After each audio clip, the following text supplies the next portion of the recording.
अगर किसी एरिया में आपकी प्रॉपर्टी है और आप उसका वैल्यूएशन करना चाहते हो, तो वैल्यूएशन करने से पहले आपको ये जानना चाहिए कि वैल्यूएशन पे कौन सा फैक्टर अफेक्ट करते हैं। और वही हम जान लेंगे बैठ के आराम से अपने अपने घर। और आपके साथ रहेंगे आपके अपने अविनाश सर। तो देर किस बात की, फटाफट शुरू कर देते हैं आज का लेक्चर। तो आप किसी भी प्रॉपर्टी का अगर वैल्यूएशन कर रहे हो तो आपको उससे पहले इन फैक्टर्स को समझना चाहिए। ये फैक्टर जो आपके वैल्यूएशन पे असर करेंगे, तो ये फैक्टर्स को डिटेल में समझेंगे और बेसिक से समझेंगे, आप समझ भी जाओगे, इसकी गारंटी मैं आपको दे रहा हूँ। बस एक चीज की गारंटी आप भी देना, अभी तक चैनल को सब्सक्राइब नहीं कर पाए हो ना, तो आज अच्छा मौका है, कर लोगे और अपने सारे दोस्तों के साथ शेयर भी कर देना। ये दोनों चीजें आप करोगे, इसी भरोसे के साथ हम शुरू करते हैं। पहला फैक्टर समझना जो अफेक्ट करेगा प्रॉपर्टी के वैल्यूएशन पे, तो कौन सा है वो पहला फैक्टर? दिख रहा है ना आपको स्क्रीन पे, लोकेशन।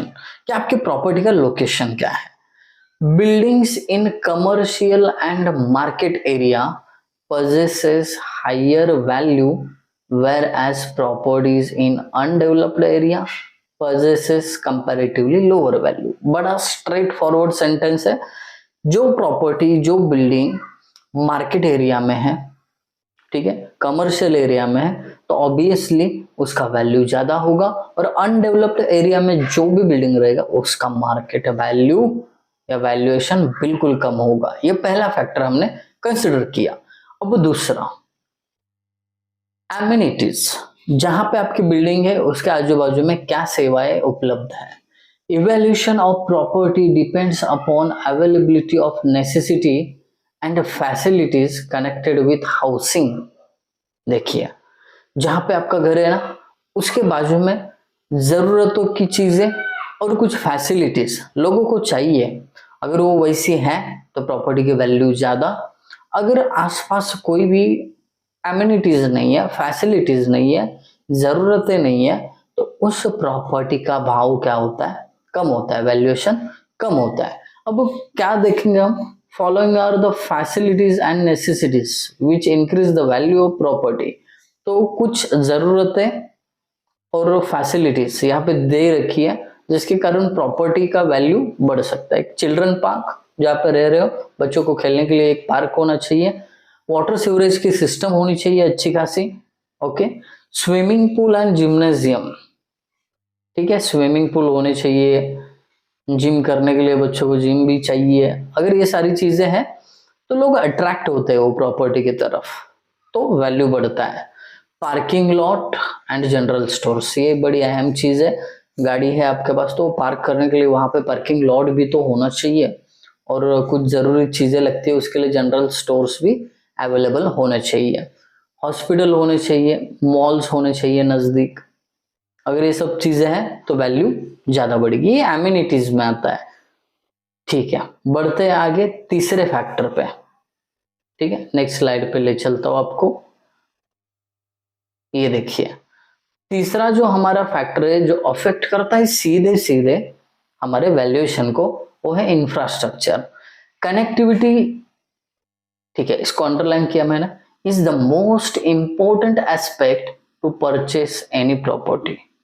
कोई भी प्रॉपर्टी खरीदने से पहले ये देखता है कि भाई साहब मुझे यहाँ से स्टेशन कितना दूर है, मुझे हाईवे कितना दूर है, आई बात समझ में, रोड्स अच्छे है कि नहीं। ये कनेक्टिविटी इंसान देखता ही देखता है। तो the presence of roads, airports, flyover, mall, bus terminals, तो ये सारे क्या है? इंफ्रास्ट्रक्चर्स है। अगर ये इन द विसिनिटी रहेंगे, विसिनिटी मतलब बाजू में, किसके? प्रॉपर्टी के, तो उसका असर होता है increase in the value of property. सीधा है, टाइम आपका यहाँ पे वेस्ट नहीं करूंगा, लेके चलता हूं फोर्थ आपके फैक्टर पे, कमर्शियल रियल इस्टेट। मतलब कुछ नफा मुनाफा कमाने के हेतु से या मोटिव से जो प्रॉपर्टीज खरीदी जाती हैं। देखिए, इसको थोड़ा डिटेल में समझते हैं। The development of malls, offices and special economic zones near residential areas helps to cutting down the time to reach workplace, hence the valuation increase।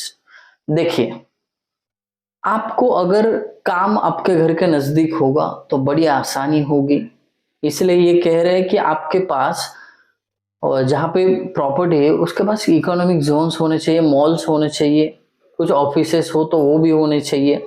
अगर ऐसा है तो प्रॉपर्टी वैल्यू भाई साहब बहुत ज्यादा होगी। ठीक है, अब लेके चलता हूँ नेक्स्ट, कुछ एग्जांपल दे देता हूँ। देखिए, नोएडा, गुड़गांव, पुणे, हैदराबाद, नवी मुंबई, मुंबई की बात करें तो अंधेरी, बोरीवली, ये कुछ ऐसे जगह है जहाँ पे कमर्शियल डेवलपमेंट जोर शोर से हो गई है पूरी। तो वहां पे ना प्रॉपर्टी की वैल्यूज बहुत ज्यादा है, वैल्यूएशन किसी भी बिल्डिंग का बहुत ज्यादा होता है। रीजन क्या है, वहां पे कमर्शियल और रियल एस्टेट का जो डेवलपमेंट है बहुत है।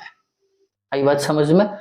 अब यहाँ पे मैंने एंड में बोला है valuation of property in this areas क्या हुआ है, अफेक्ट हुआ है। क्यों? क्योंकि वहां पे डेवलपमेंट ज्यादा है, इसके लिए। आई होप ये बात भी आप समझ चुके होंगे। लेके चलता हूँ नेक्स्ट स्लाइड पे। पांचवा हमारा फैक्टर है जो वैल्यूएशन पे अफेक्ट करेगा। देखिए, बस सुन के छोड़ देना ऐसा नहीं है, या सुन के ध्यान में रखो, एग्जाम में लिखो, भूल जाओ, ऐसा नहीं है।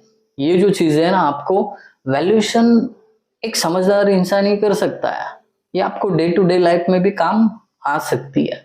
अवेलेबिलिटी ऑफ लैंड, देखिए अब अवेलेबिलिटी ऑफ लैंड का कैसे असर होता होगा वैल्यूएशन पे, बता देता हूँ। At the places where the availability of land is sufficient, ठीक है, पहले मैं ये खुद को हटाता हूँ, इधर रखता हूँ, ठीक है। At the places where the availability of land sufficient for residential development shows the slow rising valuation, जहाँ पे जगह बहुत सारी है वहां पर रेसिडेंशियल डेवलपमेंट हो सकता है, तो लोग सोचते हैं कि अरे यहाँ पे तो बहुत जगह है और भी डेवलपमेंट होने वाला है, तो वहां पे ना प्राइस कम रहता है। जगह ज्यादा बची हो तो प्राइस कम रहता है, क्योंकि कंपटीशन बढ़ता रहता है ना प्रॉपर्टीज का। ठीक है, दूसरी चीज, but at the place where land availability scarce, scare मतलब बहुत मुश्किल है, जमीन वहां पे उपलब्ध होना बहुत मुश्किल है, तो उस केस में valuation increasing graph is faster, value जो है मार्केट में उस प्रॉपर्टी की बहुत तेजी से बढ़ती है। डन। अब लास्ट छठा हमारा फैक्टर है, वो कहता है डिमांड एंड सप्लाई का भी असर होता है वैल्यूएशन पे। कैसे? If the supply of property is decreases, आपने मार्केट में प्रॉपर्टी बेचना बहुत कम हो गया तो वैल्यूएशन इंक्रीजेस, प्रॉपर्टी मिलना मुश्किल है तो जो मिल रहे हैं उनकी प्रॉपर्टी की वैल्यू बहुत बढ़ जाती है। दूसरा, less demand and more availability, लोग खरीदना कम चाहते हैं बट अवेलेबल बहुत सारे फ्लैट्स है, तो इसका असर क्या होता है, property decreases the valuation, property की वैल्यू कम हो जाती है। और अपना सातवां एक फैक्टर है जिसको मैंने लिख के रखा है, स्ट्रक्चर।